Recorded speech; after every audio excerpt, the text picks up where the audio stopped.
నమస్తే, welcome to Shri media. నేను మీ విష్ణుప్రియ. క్రోధినామ సంవత్సరం, ఈ ఉగాది క్రోధినామ సంవత్సరం అనే పేరుతో మన ముందుకు వస్తుంది. ఈ సంవత్సరంలో 12 రాశుల వాళ్ళకి ఎలా ఉంది, రాశి ఫలితాలు ఎలా ఉన్నాయో ఇప్పుడు తెలుసుకుందాం. ఇప్పుడు మనతో పాటు ఉన్నారు బ్రహ్మశ్రీ డాక్టర్ వేదాంత రవీంద్రనాథ్ సిద్ధాంతి గారు. గురువు గారిని అడిగి ఈ 12 రాశుల వాళ్ళకి క్రోధినామ సంవత్సరంలో రాశి ఫలాలు ఎలా ఉన్నాయో తెలుసుకుందాం. నమస్తే గురువుగారు. నమస్కారం అమ్మ. తర్వాత రాశి కన్యారాశి. కన్యారాశి వారికి క్రోధినామ సంవత్సరంలో ఎలా ఉందో తెలుసుకుందాం. తప్పకుండా తల్లి. కన్యారాశి వారికి, కన్యారాశి వారు ఉత్తరా ఫల్గుని, ఉత్తరా నక్షత్రం అంటారు, ఉత్తర ఫల్గుని నక్షత్రం అంటారు. టో, పా, పి, ఇంగ్లీష్లో అయితే టి, పి లెటర్స్. అలాగే హస్త 1, 2, 3, 4 పదాలు. పు, షం, నా, ఠ. ఇంగ్లీష్లో అయితే పి, ఎన్, ఎస్హెచ్, డిహెచ్ఏ, దామోదర్ అని ఉంటుంది చూడండి, అట్లాంటి వాళ్ళకి. తర్వాత చిత్తా 1, 2 పాదాలు. పే, పో, పేపోరాని చిత్తా అవుతుంది. ఈ చిత్తా కన్యలకు వస్తుంది, అంటే పి అనే అక్షరం. ఇవి ఫస్ట్ లెటర్స్ ఉన్న వాళ్ళకి కన్యారాశి అవుతుంది. వీరికి ఆదాయం 5, వ్యయం 5, రాజపూజ్యం 5, అవమానం 2గా ఉంది. గ్రహగతులు పరిశీలించినట్లయితే ఈ సంవత్సరం అంతా జీవనాన్ని కొంచెం శ్రద్ధ తీసుకొని సాగించవలసిన అవసరం ఏర్పడుతుంది. శారీరకంగా ఎక్కువ కష్టాన్ని అనుభవించవలసి వస్తుంది. ఈ కన్యారాశి వారు హృదయ సంబంధమైన వ్యాధులు, పాద సంబంధమైన వ్యాధులు ఎక్కువగా ఉండే అవకాశం ఉంది. కాబట్టి కొంచెం జాగ్రత్తగా ఉండాల్సినటువంటి అవకాశం ఉంది. కన్యారాశి వాళ్ళు ఎలాగో చూస్తున్నారు కాబట్టి మీకు ఒక్క క్షణంలో నేను ఒక ముద్ర చెప్తాను. ఈ చూపుడు వేలు, ఇది రవి వేలు, దీన్ని ఇలా అని ఈ 2 వేళ్లను దీనికి టచ్ చేసి ఈ చిటికెన వేలుని సమానంగా ఉంచండి. వెంటనే మీకు క్షణాల్లో మీ అంటే హార్ట్ అటాక్ వచ్చేది ఆగిపోతుంది, ఒక 6 క్షణాల్లో. ఇది ప్రతి ఒక్కరు గమనించండి. సింహరాశి వాళ్ళు దయచేసి, కన్యారాశి వారు దయచేసి, కన్యారాశి వారే కాకుండా ఎవరైనా సరే ఎడమవైపు మీ గుండె నొప్పిగా ఉన్నప్పుడు ఈ ముద్రను వేయండి. దీన్ని ప్రాణముద్ర అంటారు. మీకు ఆక్సిజన్ శరీరం అంతా 72,000 నాడుల్లో ఒక 6 సెకండ్లలో వెళ్ళిపోతుంది. తప్పకుండా ఈ యొక్క ముద్రను ఆచరించండి. ఈ చూపుడు వేలుని లాని ఈ మధ్యవేలు, ఉంగరం వేలును ఈ బొటవనేలతో నొక్కండి. ఈ చిటికెన వేలు తిన్నగా ఇలా ఉండనివ్వండి.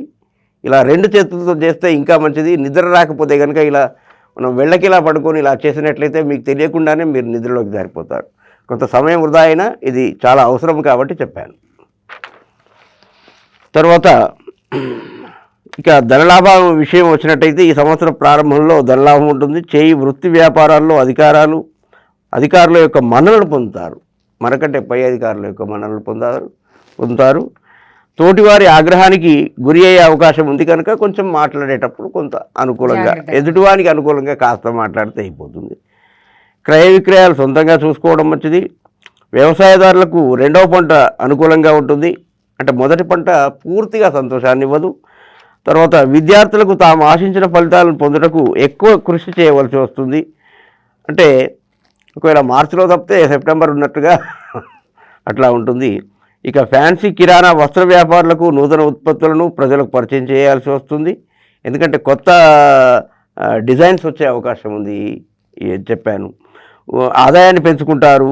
మద్యం విక్రేతలకు, షూమార్ట్, ఈ పత్తి, వీటికి ఎన్ని అవరోధాలు ఉన్నను కూడా అధిగమిస్తారు. వీళ్ళకు అంటే ఇప్పటివరకు చాలా బాగుంది ఈ సింహరాశి వరకు. ఈ కన్యారాశిలో మాత్రము ఈ యొక్క మద్యం విక్రేతలు ఎవరైతే ఓనర్స్ ఉన్నారో వాళ్ళకు కొంచెం ఇబ్బందులు ఏర్పడే అవకాశం ఉంది. తర్వాత ఈ సినీ రంగం వారికి, టీవీ కళాకారులకు గుర్తింపు కలిగిన సంస్థల నుండి మంచి పురస్కారాలు లభించే అవకాశాలు ఉన్నాయి. వాళ్ళ సంస్థలో కానీ పురస్కారాలు లభించే అవకాశాలు. ఇక పురోహిత, జ్యోతిష, వాస్తు పండితులకు కొంత నిరుత్సాహకారంగా చెప్పుకోవచ్చు ఈ క్రోధినామ సంవత్సరం. అయినను పెద్దగా బాధ చెందాల్సిన అవసరం లేదు.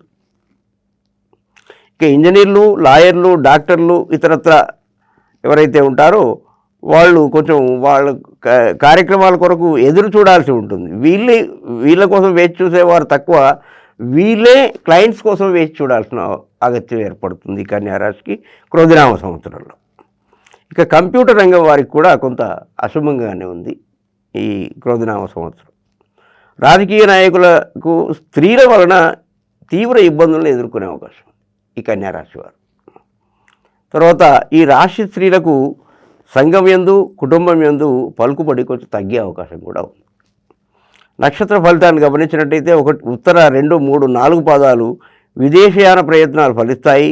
అనారోగ్య బాధలు అధికమవుతాయి. ఆకస్మిక ధన నష్టం ఉంటుంది. అన్ని రంగాల్లో జాగ్రత్త వహించడం మంచిది. వ్యవసాయదారులకు లాభంగా ఉంటుంది. హస్త నక్షత్రం 1, 2, 3, 4 పాదాల వారు తొందరపాటుతనం వల్ల ప్రయత్న కార్యాలు చెడగొట్టుకుంటారు. మేలు కోరేవారిని నమ్మడం మంచిది. వీళ్ళు మేలు కోరేవారిని ఈసారి నమ్మరు కాబట్టి నమ్మడం అవసరం. శారీరక బలహీనత ఏర్పడుతుంది. వేల ప్రకారం భోజనం చేయడం చాలా ఉత్తమము. పేపర్, ఐరన్, నూనె ఇలాంటి వ్యాపారులకు మంచి అవకాశాలున్నాయి హస్త నక్షత్రం వారికి కన్యారాశిలో. ఇక చిత్త 1, 2 పాదాలకు బంధుమిత్రులతో జాగ్రత్తగా మెలుగటం మంచిది. ఇతరుల సలహాలకు అవకాశం ఇవ్వండి. ఊరికే మీరే సలహాలు ఇవ్వకండి. ఇతరులకు మీ సలహాలు ఇవ్వనివ్వండి. అనారోగ్య బాధలు అధికమయ్యే అవకాశం ఉన్నాయి కాబట్టి కొంచెం ఆరోగ్యపరంగా జాగ్రత్తగా ఉండండి. కోరుకునేది ఒకటైతే జరిగేది మరొకటి అయ్యే అవకాశం ఉంది ఈ తులారాశి వాళ్ళకి, ఎక్కువగా ముఖ్యంగా పురుషులకి. ఇక బ్యూటీ పార్లర్ వారికి చాలా శుభంగా ఉంది. బ్యూటీ పార్లర్ ఎవరైతే నడిపిస్తున్నారో చాలా బ్రహ్మాండంగా ఉంది. మరి బ్రహ్మాండంగా ఉందని కొత్తగా తెరవకండి. బ్యూటీ పార్లర్లు ఇప్పటికే చాలా ఉన్నవి బాగా నడవనివ్వండి. ఇక నక్షత్ర పాదాల వారు చేయించవలసిన శాంతుల గురించి చూసినట్టయితే ఉత్తర 2వ పాదం వారు కుజ రవి గ్రహాలకు మంగళవారము ఆదివారము, ఉత్తర 3వ పాదం వారికి చంద్ర శుక్ర గ్రహాలకు సోమవారం శుక్రవారము, అలాగే 4వ పాదం వారికి బుధవారము, తర్వాత శనివారం బుధరాహు గ్రహాలకు, అలాగే హస్త 1వ నక్షత్రం వారికి శనివారం గురువారము శని గురు గ్రహాలకు, అలాగే హస్త 2 పాదం వారికి గురు రాహు గ్రహాలకు గురువారము శనివారం, అలాగే హస్త 3వ పాదం వారికి గురు రాహు గ్రహాలకు గురువారము శనివారము, అలాగే హస్త నక్షత్రము 4వ పాదం వారికి బుధవారము మంగళవారము బుధ కేతు గ్రహాలకు, అలాగే చిత్త 1వ పాదం వారికి రాహు శని మంగళ శనివారం రోజున, అలాగే చిత్త 2వ పాదం వారికి బుధ కుజ అంటే బుధవారము మంగళవారం రోజున ఆయా గ్రహాలకు జపాలు శాంతులు దానాలు చేయడం వలన ఈ క్రోధినామ సంవత్సరం అంతా కూడా కన్యారాశి వారికి ఆనందదాయకంగా గడిచిపోతుంది. ధన్యవాదాలు గురుగారు. స్వస్తి.